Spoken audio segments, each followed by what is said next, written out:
မိတ်ဆွေဒီနေ့တင်းရဲ့စိတ်နှလုံးထဲမှာငြိမ်သက်ခြင်းရှိပါလား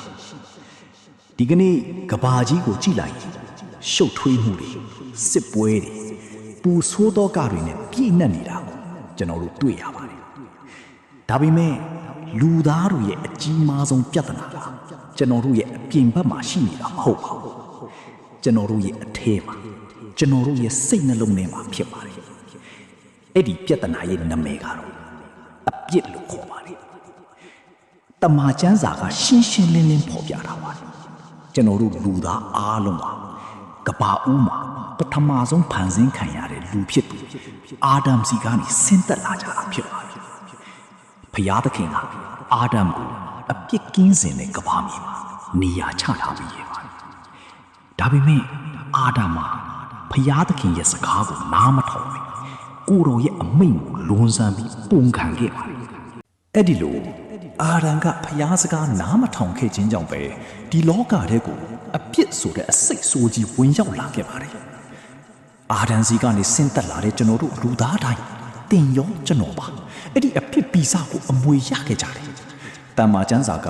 လူအပေါင်းတို့သည်ပြစ်မှား၍ဖျားသခင်ရှေ့တော်၌အသေးပြတ်ကြပြီလို့ပြက်ပြက်သားသားဆိုထားပါတယ်ကျွန်တော်တို့ထဲမှာအပြစ်ကင်းစင်တဲ့သူဖြောင့်မတ်တဲ့သူတယောက်မှမရှိပါဘူးမိတ်ဆွေအပြစ်ရဲ့အခါကတော့တည်ခြင်းပါပဲဒါဟာကျွန်တော်တို့ရဲ့ရုပ်ခန္ဓာမြေကြီးထဲပြန်ရောက်သွားမဲ့တည်ဆုံးခြင်းတသက်ကိုပြောတာမဟုတ်ပါဘူးတန်ရှင်မြင့်မြတ်တဲ့ဘုရားသခင်နဲ့ထာဝရကင်းခွာသွားခြင်းဖြစ်ပါတယ်အပြစ်ရဲ့အဆုံးသတ်ဟာဘုရားသခင်ရဲ့မျက်မှောက်တော်နဲ့ဝေးခွာပြီးကြောက်မက်ဖွယ်ကောင်းတဲ့ပြင်းထန်တဲ့ငရဲမိအိုင်တွေကိုရောက်ရှိသွားခြင်းပဲဖြစ်ပါတယ်ဒါဟာတင်နဲ့ကျွန်တော်ရင်ဆိုင်ရမယ့်အမှန်တရားဖြစ်ပါတယ်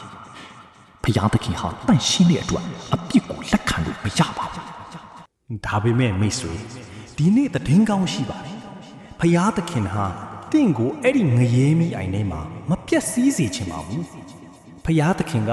တင့်ကိုအလွန်ချစ်ပါတယ်ဘလောက်ထိချစ်တယ်လဲဆိုရင်တင်နဲ့ကျွန်တော်ခံရမယ့်အပြစ်ဒဏ်အားလုံးကိုသူ့ရဲ့တပါးသေးသောသားတော်သခင်ယေရှုခရစ်တော်အပေါ်မှာကြာရောက်စေခဲ့ပါတယ်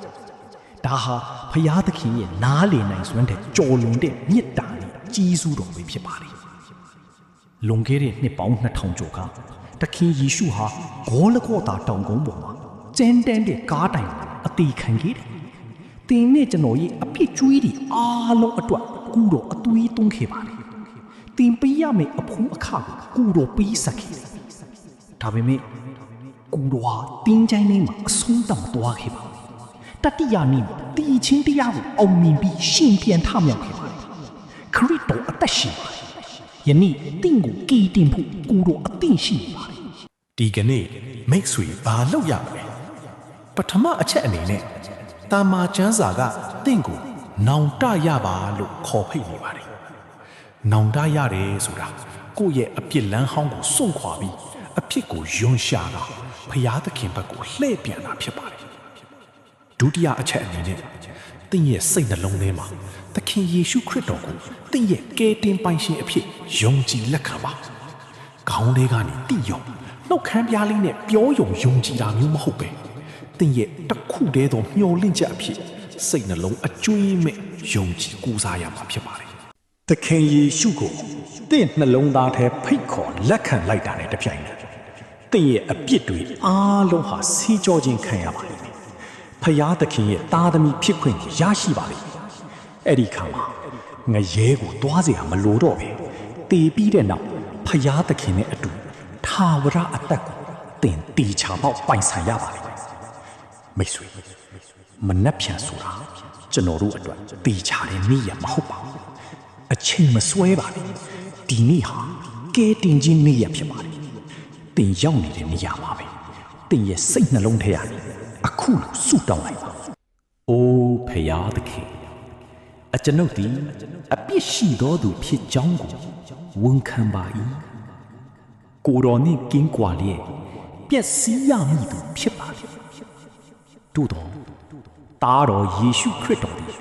အကျွန်ုပ်၏အပြစ်များအတွက်ကားတိုင်ပေါ်တွင်ပေခံ၍ရှင်ပြန်ထမြောက်ကြောင်းကိုယုံကြည်ပါသည်ယခုပင်